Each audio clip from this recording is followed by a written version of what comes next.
जब सूरज की किरणें आकाश में धीरे धीरे नीचे उतरने लगी, तब अयोध्या की धरती पर एक अजीब सी खामोशी छा गई।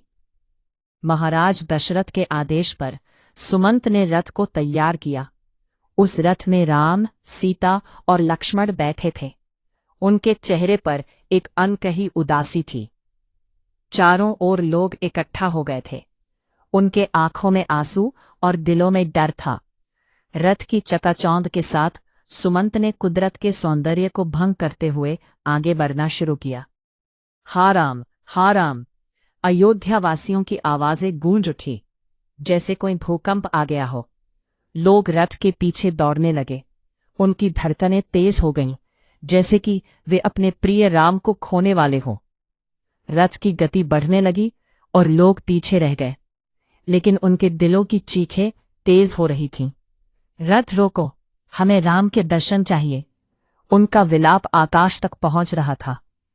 राजा दशरथ, जो अपने पुत्रों के वनगमन से पूरी तरह टूट चुके थे, अपने प्रकोष्ठ से बाहर आए और रथ के पीछे दौड़ने लगे।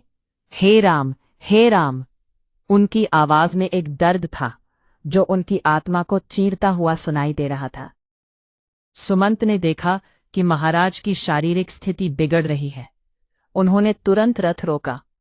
हे पृथ्वीपति, रुक जाइए। आपके आदेश से ही राम वन जा रहे हैं। उन्हें रोकना पाप है। राजा ने सुमंत की बातें सुनी और रथ को आगे बढ़ने दिया, लेकिन अयोध्यावासी रुकने को तैयार नहीं थे। वे रोने लगे। जब रथ की धूल मिट्टी में खो गई, तब राजा अपने पुत्रों को याद करते हुए भूमि पर गिर पड़े। उनकी आंखों में आंसू थे और दिल में एक गहरा खालीपन। मैं सबसे बड़ा अभागा हूं, उन्होंने कहा। मेरे दोनों पुत्र मुझे अकेला छोड़कर चले गए। मंत्रियों ने उन्हें उठाया, लेकिन राजा की स्थिति दिन ब दिन बिगड़ने लगी। मुझे कौसल्या के महल में ले जाओ, उन्होंने कहा। जहां मेरा जीवन व्यतीत होगा, वही शांति मिलेगी।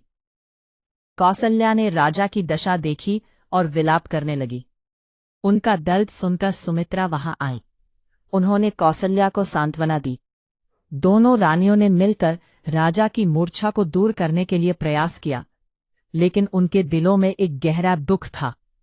उनकी आंखों में एक अदृश्य बंधन था, जो राम और लक्ष्मण की अनुपस्थिति में काफी गहरा हो गया था।